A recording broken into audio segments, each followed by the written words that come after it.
dala ng filter namin or sa ES. Then ang topic ko is important concept of waste management. Ano pumapasok sa isip nyo? Ano nga ba ang important concepts of waste management? Sino ang makakapagbigay ng ES nila? Yes, go ahead.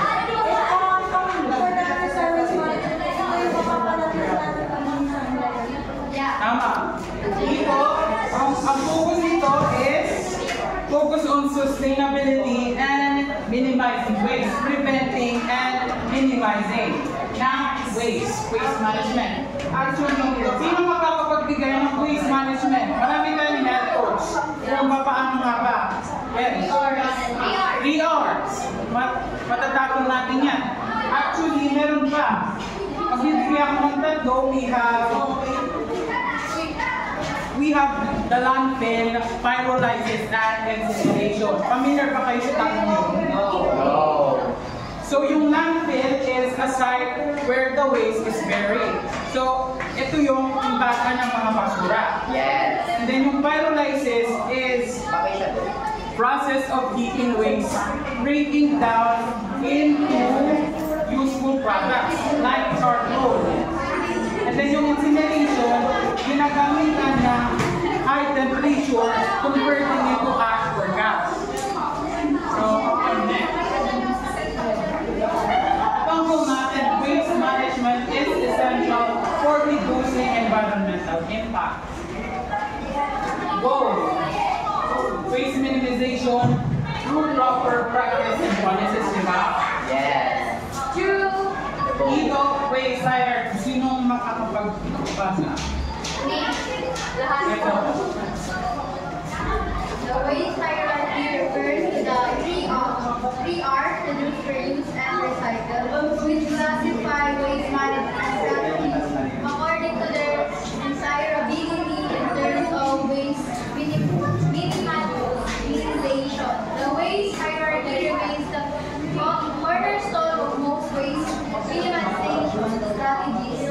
The aim of the waste hierarchy is to extract the maximum practical benefit from products and to generate the minimum amount of waste. So ito na yung sabi ni Angel, that we are. Ito yung waste hierarchy. Most preferred, of course, potential reuse, recycling, and recovery. Least preferred is yung nasa baba. Then start tayo sa networks.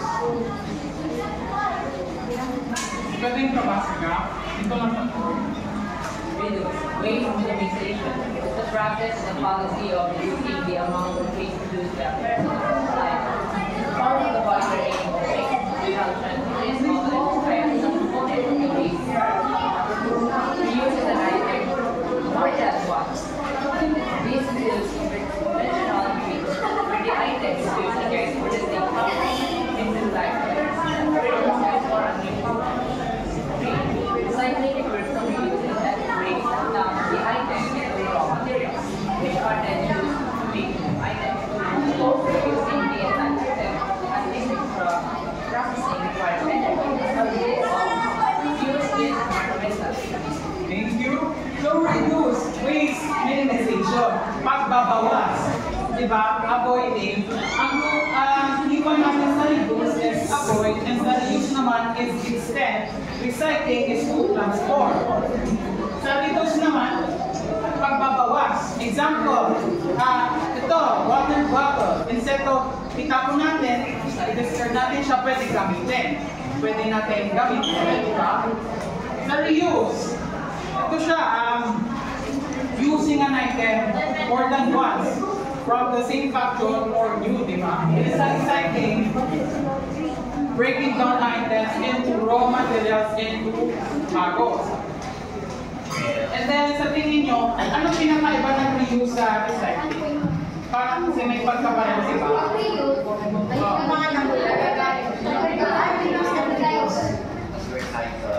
So mostly, pag recycling versus reuse, sa reuse it requires energy, magpapapunta ka, and then tina-transform mo siya. Sa reuse naman, more on eco-friendly. Example is yung mga tote bag or yung mga plastic, di ba?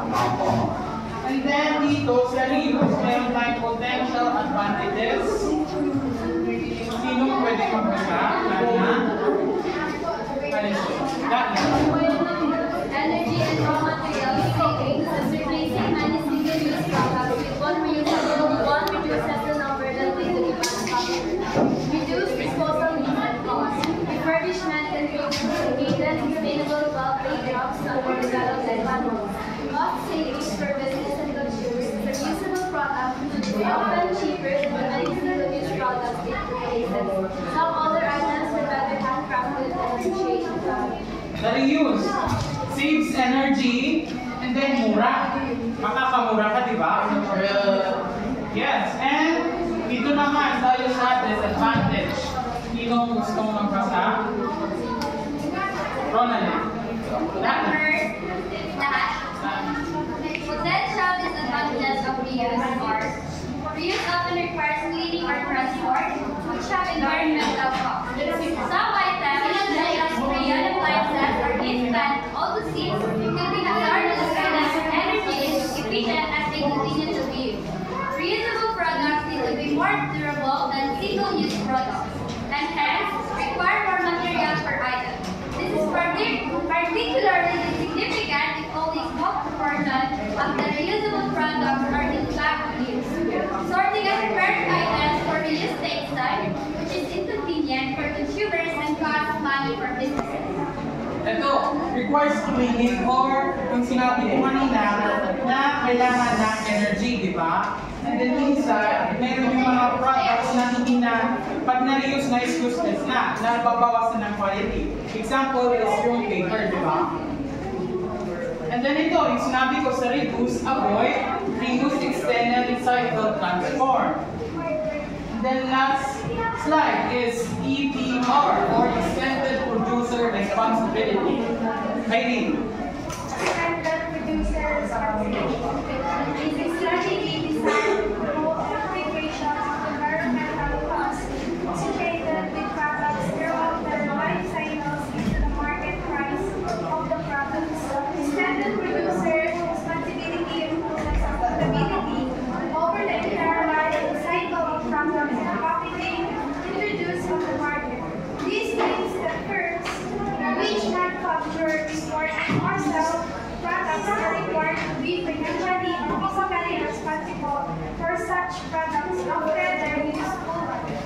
EPR, ito yung mga manufacturer. Responsible sila. They're promoting eco-friendly. Example nito is yung Nestle Philippines, tapos Unilever Philippines. Ito yung iniing nila, they want na mabawasan yung pagtatapon ng basura. They're collecting. Sila yung nagko-collect. Di ba mapapansin nyo yung sa Bear Brand? Makikita nyo, di ba, yung sa back label niya.